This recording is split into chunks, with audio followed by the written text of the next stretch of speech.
Okay guys, so I'm taking a wee break from the Millennium Falcon. I'm just sort of getting a bit overwhelmed with the painting, and it's nice just to take a breather. Otherwise, if I don't do that, I'm just going to end up rushing it, and I don't want to do that for my clients. So I'm just taking a few days off, and what better to clear the brain than to start fiddling with a studio scale Star Destroyer. Empire Strikes Back. This particular one that can be seen in the Chronicles book, and it's just the bridge that I'll be working on. Now, this is the same situation as the Sandcrawler. Marvin Stifelhagen has produced not only the Sandcrawler, Star Destroyer bridge, and nameless other things and beautiful creations that he's done himself, but he's also done the groundwork for a Star Destroyer bridge. Now he provides it like the Sandcrawler, so like a flat pack sort of IKEA fashion, accurate base for it, and you skin it with styrene just like the Sandcrawler, but instead of MDF he's used acrylic, and I've already started on the head using all original kit parts, which are really hard to get hold of. Some of these, I think, oh well, no, there's one cast already that was provided by Marvin. Thank you, Marvin, for that. And I've got stacks and stacks and stacks of kits, donor kits, ready to get this all together. And the idea is he's got all holes and everything inside here that you can feed the fibre optics through. There's all shavings already in there. And you simply, I say simply, but this will be on camera with a dodgy hand, so you slide the head in like so, and then that slides back in, and then you have one Star Destroyer bridge. And I'm just in the process of opening a brand new pack up of styrene to start skinning the neck. So the head's done, skinned, but I just need to start on the neck now. And while I'm waiting for kit parts to turn up, and there's tons and tons and tons of these ships, and again you're making what you think is good decisions, buying the right kit, and then it comes through and it's been retooled, or it's not the vintage edition, or it's been rebranded, or there's just something wrong, and again another 50 quid wasted. So there's a lot of trial and error, and there's a lot of research being done, again by the pros, not me. It's been, you know, Marvin's work, Lee Stringer's work, nameless other people, you know, I'm sure Eric's involved, and I'm sorry if I haven't done the research on who others that have done the parts maps, but thank you to them, because again I can come along and just look at those and start building and create this wonderful model handed down by those giants that have gone before me. So yeah, it's just a case of now of plotting those kit parts on and skinning that neck. Okay, so I've laid my neck of the bridge down on the styrene. I think I'm working with 0.75mm styrene on this. It's quite a tight fit to get the head on to the tabs, so I think 1mm might have been pushing it. So I've just traced round with a pencil, leaving out the tabs, just going on the inside. And here we go. This is what we're left with. And then I'll just join these up with a ruler.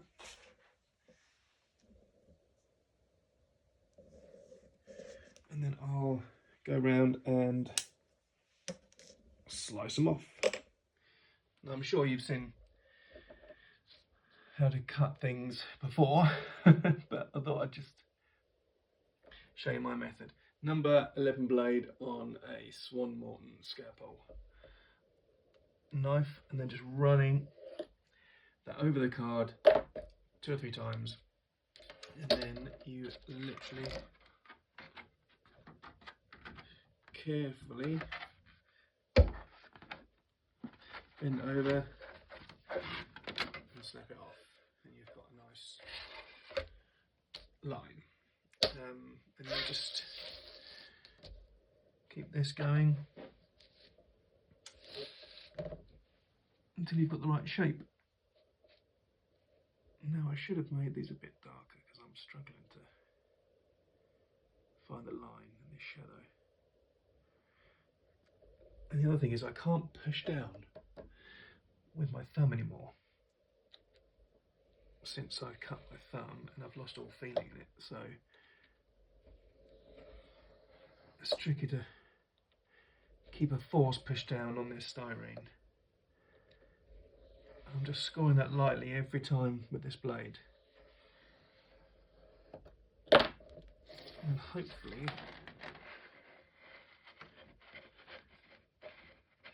we can get that off. Okay. Now, sometimes you're left with, like you can see here, some sort of the flash, not flat. Well, I suppose no flashes from casting. There's not really flash. It's just the burr of the styrene. On the smaller pieces, like something like this size, when you snapped it off, you could get a sanding stick and go 1, 2, 3, and that'll be enough to, you know, take the burr off. 1, 2, 3, and just rub your thumb over it. Because when you primer it, you'll see a lip on the styrene, and it's not very attractive. So you need to get rid of that lip on the edge. So a few strokes with the sanding stick and you should be good to go. Right, I'll carry on cutting the rest out now. Okay, so we have this part cut out now. Sorry for knocking the camera. And here is the structure that it's going to go on, and it simply is a case of just lining it up. Cut twice, measure once. Don't do that. There we go. If I can just about get it on camera. So that seems to fit okay. And I'll do the same on the other side. So what's beautiful about working with styrene is you can literally just use a good old-fashioned Tamiya liquid cement, and it's so much easier to work with styrene. It's not only are you getting a sense of scratch building and creating it like the old guys did at ILM, it can be more faithful to that using original kit parts. You are literally building it identically the same way, and having all these parts the same, using the same glue, there's no casting issues, there's no cleanup to do. You're popping them out of the kit and putting them on, and you know, I almost don't want to primer it because all those different colours and everything on the white styrene look beautiful, and it's just that homage back to the old days, how they did it originally. There's no, yes, there is a few 3D printed parts. I mean, Marvin provided these, and they've been 3D printed in resin, and they're gorgeous, but God, I would not want to scratch build these. And also, Lee Stringer has constructed some parts that go on top of where the antenna array is for me. So yeah, there's 1 or 2 3D printed parts, but you can't beat having the original styrene stuff out of the box, out of the tank kit, out of the ship, and just sticking it on quickly, and there's no flash, no warping, no greasy residue. It's perfect. And here we have 2 sides attached to the neck. That's been applied with just normal CA glue. And you've got to be careful not to stick your fingers together and not to use too much, because it will come out at the edges and that sort of thing. So it's a sort of a guessing game. On the first panel, you can see through the clear perspex and you can see what you're doing, but on the second, it's kind of going blind. I'm going to leave that to cure, and I'm going to leave it on some pots to cure, because as you might have just noticed at the start of the video, as I lifted it up, it was stuck to the cutting mats. So I'm going to just leave that and run away for a while and just come back and hope it's all done. Okay, so I've got both sides attached and I'm now just doing this back panel. So I cut one to shape the first time, if I can pick that up, and it fit, but I mean there's about 1 mil play, or 2 mil at the most, at the bottom. The top was quite snug, but I wasn't happy with that. So I put a new one in, which is snug, and there's no movement in there at all. That's really snug, so that's nice. Now there's a bit at the bottom that not curls down, but it's angled down like that. So I've got to remember that. And the other thing is, when scratch building with styrene, I've got to work out where the two parts join, whether one overlaps the other, like in height like that, or one comes over the top like that. You've got to sort of work it out. So I've had it, so I've put this bit of scrap styrene on top and I've measured it so it kind of just, this top bit sits over the top of that panel. I hope that's as clear as mud. You can understand what I'm doing. It's my strange ways of working with things, but I'm terrible at this sort of stuff. I'm really bad. I don't use measurements. I hardly use metal rules and these. I should do, and I do every now and then, but I'm all up for tracing. So I'll make one like this that didn't fit, and I knew that that would have play at the bottom, so I literally just traced a whole new one but made it slightly wider at the bottom. Now a true engineer would have literally just done it in seconds and just measured that and then measured it onto the styrene, but I'm not an engineer. I'm a fancy paintery artist that uses paintbrushes. I don't use rulers and calculators and common sense, so I have to just do this my way, and it works, but it's just a Luddite way around doing it. Okay, so there we have the back panel on with the garbage chute from the famous scene from Empire Strikes Back. So that's cool. That's on there. I made that a bit smaller, so I didn't want to over do the oh shit, look at that. Fuck. Oh no. Right. That's got to be redone. Okay, sorry for that blue language. Round 3, I suppose now. This is the 3rd time I've attempted this, and you can see it's just hanging, so you just pick that off. I've gone a few mil proud of that chute at the back there, and hopefully now I should be able to slide this in and it all fits in well. Let's see. Nope. Not quite, so I need to trim a little bit off the sides. That's sticking with too much gap at the top. So let me just trim the side of that down. Okay, we got it. I got it. That's sitting in there perfect. That hasn't even got any glue in there, and that's snug. So, as I said, I've done that a bit more.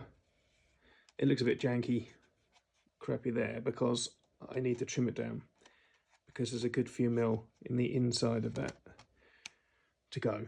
To be honest, there's kit parts all over it anyway, so I could have used that last piece, but I've got to keep thinking, you know, I've got to be the best I can do, and doing stuff that isn't right won't work.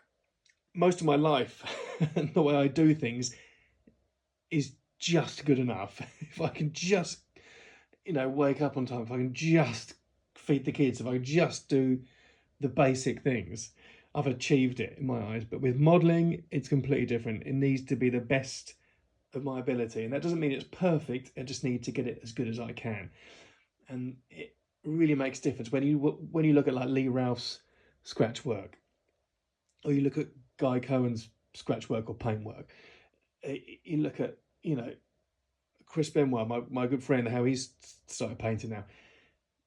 They can do it perfectly, and they try hard, so I should as well. It's just, you know, it's you know, keeping up with your mates and just really doing the best you can and being inspired by other people's work. Okay, so the top bit's done. That was pretty simple. That was just like a copy of a template of the one before. But so that's how it's butting up at the moment. And if you can lose that gap, you've done all right. There. So I'm happy with that. And again, like, if Marvin has put the effort into getting this perfect, there's you know, you have to as well. And of course, I'm looking at Lee Stringer's beautiful finish build that he's just done. I'm using all his ref as well. It's really helpful to use your friend's ref, and hopefully I can be of help too for other people using my tat as ref.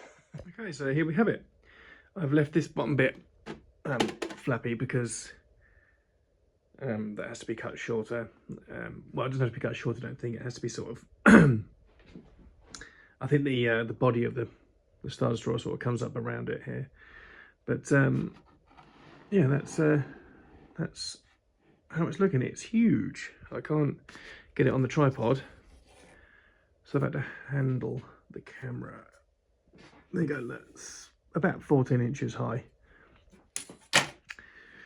Could take a few inches, but it's a monster, and it's now just ready to attack my wallet and bank balance, because all these kits cost a fortune now. And I mean, even this section here has taken months to do, because some of the kits just aren't out there, and I've got them on saved searches on eBay and that, and sometimes they pop up, and sometimes I haven't got the funds or whatever. And that's just, you know, that's where we are at the moment, and that's just styrene kit building. That's the joy of doing it. Okay, so I'm just adding in some kit parts here, some original styrene kit parts, and this it just shows you what amazing talent these guys had for greebling, and also the talent that the guys that I'm copying these parts from that have ID'd this. But I mean, this is a kit part, and it's from the right ship and everything, and it's according to the ref, it should be going in that hole there. But this sort of shows you the skill that ILM had putting in this kit parts, making them fit. That's also a kit part there. This isn't one big part. This is another tiny little kit part there. And again, just a drop of Tamiya thinners, CA, sorry, not CA, liquid cement. Just blobs that in, and that's a kit part done. That's one assembly done, and then I'll just work my way along. And very therapeutic and lovely if you've got the kits. Also, which is nice, is I think they cover up that nasty gap I've got there, but that's because this isn't quite snugly in. But anyway, just thought I'd show that.